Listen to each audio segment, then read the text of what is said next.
All right, welcome to a new week of training. It's Monday, December 23rd.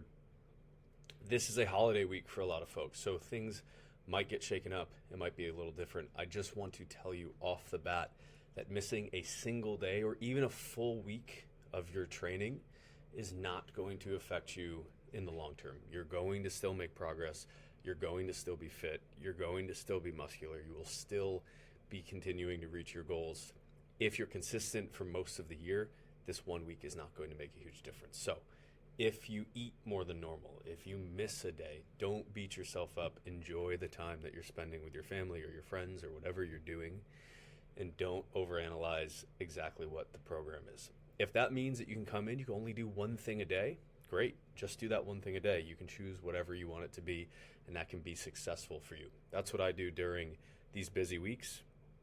I commit to just one single piece a day. If I get that done, then I've had a successful day and I don't need to beat myself up at all. And if I don't get it done, well, I was only planning on doing one thing, so I missed one thing. It's a little bit of a trick to myself, but it definitely works. So keep that in mind as we go through this week. And if you need to reduce volume, it is a-okay.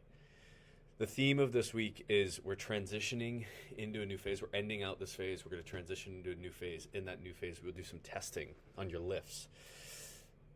This is to prepare us for that. So you'll see today that you have an opportunity to go a little heavier than is prescribed on the back squat. We're not looking to do a full-on max out. So just keep that in mind.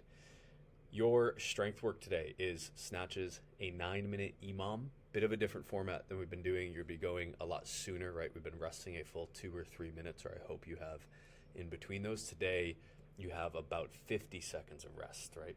And on the minutes that you change the weight, you have a little less.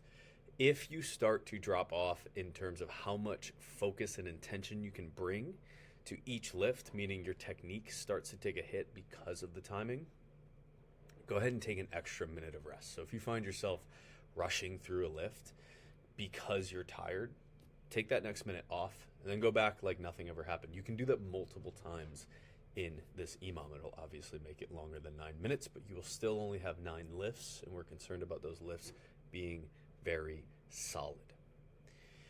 Your back squats, 5 singles at 85% plus, right? RP 9.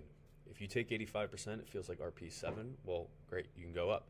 If you take 85%, it feels like RP 9.5. Don't go up. Stay right where you're at. Maybe you go down a little bit. The goal is to get 5 singles that stimulate and simulate that heavy rep, but are not totally taxing us to the point of a 1 rep max or even into that zone. So these should feel relatively tough.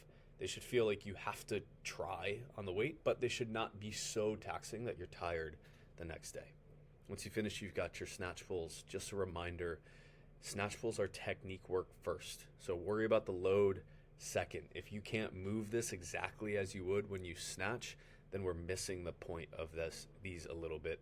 We want to be moving that bar just like we were doing a real snatch. And so if the prescribed weight is too much for that, then you can back it down a little bit. All right, this Metcon today is 20 minutes, right? So this is a big Metcon. I would recommend having a little like gummy fruit snack before or something, just to give you a little sugar to get through all 20 minutes of this.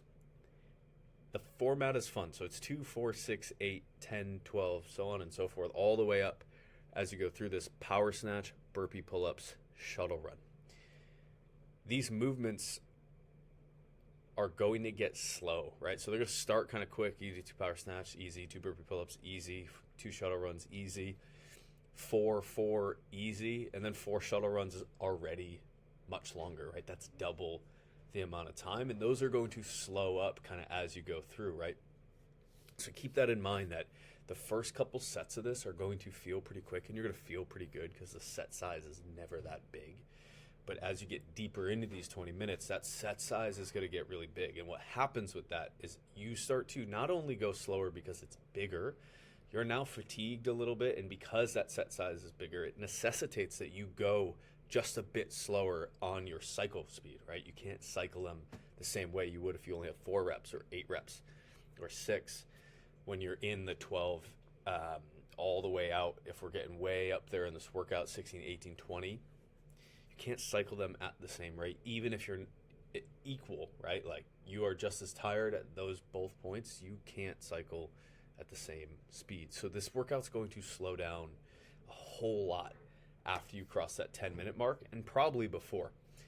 Keep that in mind because it's easy when you're in a workout to get into that space and then be like, I'm not doing well. This isn't good. I'm doing bad. Like, man, why is it so slow? I'm upset. It's really easy to work yourself into that. And what we don't want to do is be in the middle of a workout and be freaking out about how it's going. So just keep that in mind and know that it's coming. Once you finish that, you have accessory work. You could skip it because this is a big day, right, with our lifting and our 20-minute AMRAP. The accessory work is a little bit, it's volume based. So it's 20 goblet squats and 20 kettlebell swings. We're just looking to put a lot of work on those muscles. They don't need to be particularly heavy. And you can use separate kettlebells, right? Your goblet squat should probably be a little heavier than your kettlebell swing on this accessory work. Then you'll finish with a little zone 2 for the day. If you're doing that, it's also a very appropriate thing to cut out if you're short on time this week. So keep that in mind. And I'll see you guys tomorrow.